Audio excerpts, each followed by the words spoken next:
तो किसी ने क्या खूब कहा है कि महानता इसमें नहीं कि आप लाइफ में कभी गिरे ही ना हो। महानता इसमें नहीं कि लाइफ में आप कभी गिरे ही ना हो, बल्कि अगर 100 बार भी गिरकर आप उठने का हौसला रखते हो तो आप महान हो। Hello everyone, welcome back to my channel. मैं हूं सुप्रिया पोद्दार और आज के इस वीडियो में हम बात करने वाले हैं टाइप्स ऑफ लिसनिंग के बारे में। तो वीडियो स्टार्ट करने से पहले अगर आप में से कोई नए हो, पहली बार मेरे चैनल पे आए हो, तो लेट मी टेल यू कि इस चैनल पर आप पर्सनालिटी डेवलपमेंट, सेल्फ इम्प्रूवमेंट और मोटिवेशनल वीडियोस देख पाओगे। तो अगर नए हो तो चैनल को लाइक सब्सक्राइब कर दो और रेगुलर अपडेट्स के लिए बेल आइकन को प्रेस कर दो। तो आज के इस वीडियो में गाइस हम बात करने वाले हैं टाइप्स ऑफ लिसनिंग के बारे में।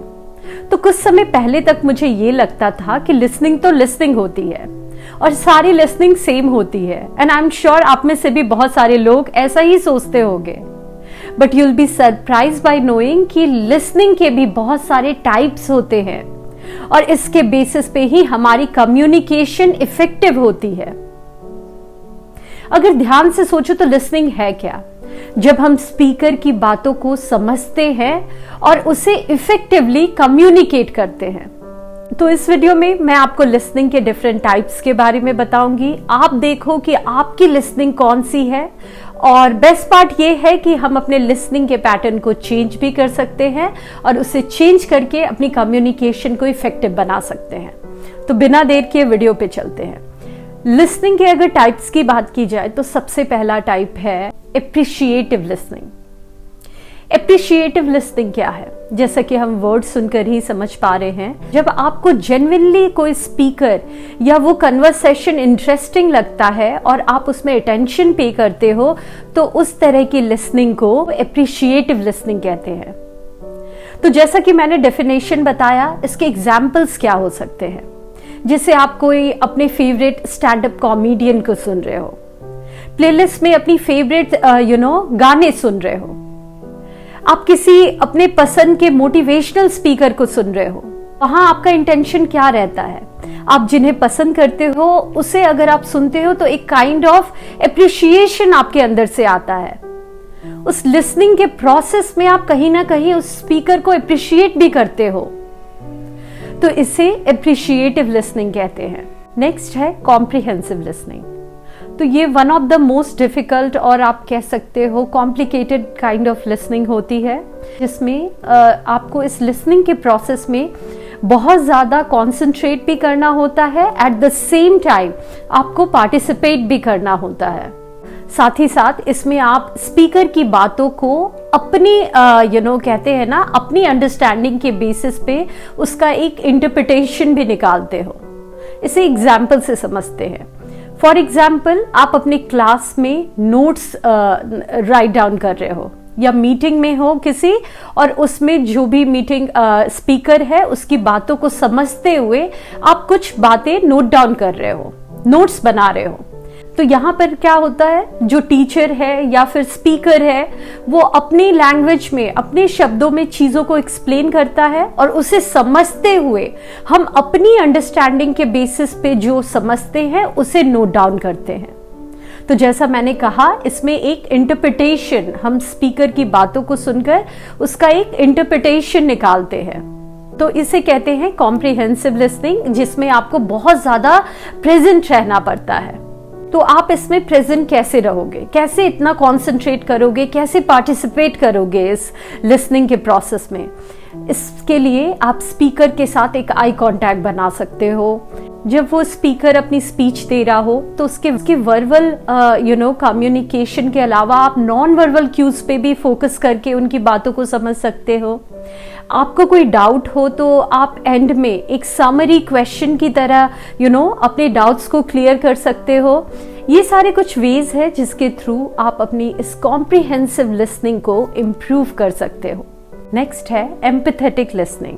एम्पैथेटिक लिसनिंग वो है जिसमें आप स्पीकर के साथ एक इमोशनल कनेक्शन बना पाते हो। इसके लिए एक म्यूचुअल कंसर्न की जरूरत होती है और ये तब पॉसिबल होता है when you are stepping into the feet of others.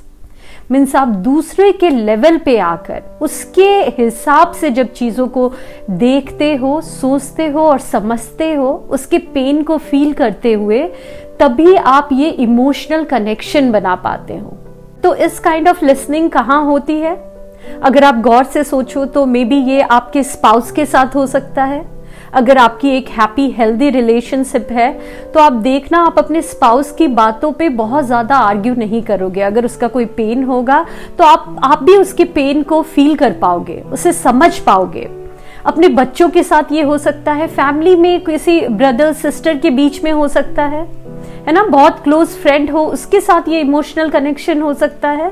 तो अगर इस तरह की एम्पैथेटिक लिसनिंग हमारी होती है तो हमारे रिलेशनशिप भी काफी बेटर हो पाते हैं।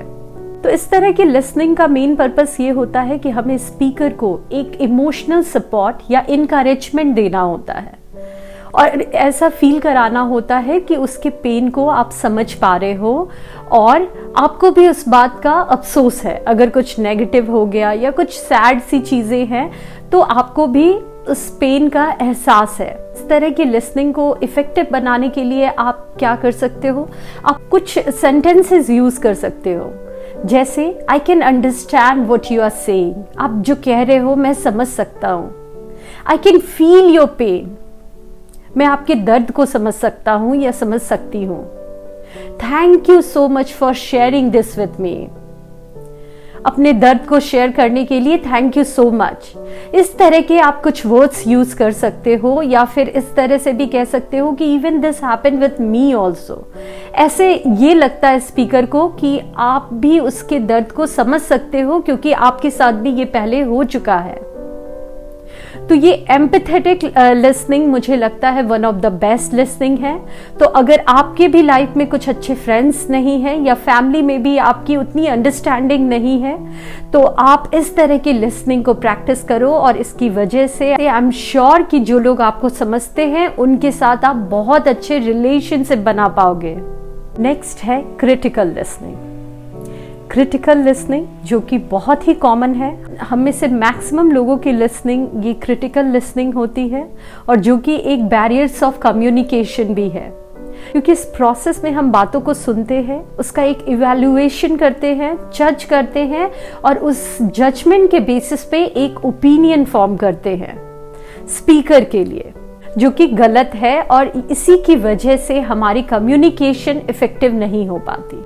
तो यही रीज़न है कि जब भी हम कम्युनिकेट करते हैं किसी से या किसी की बातों को सुनते हैं, तो मैक्सिमम लोग अपने मन में ही उस सामने वाले के बारे में बहुत कुछ जजमेंट्स बना लेते हैं, इसलिए क्या बातें हो रही हैं उस पर हम फोकस नहीं कर पाते।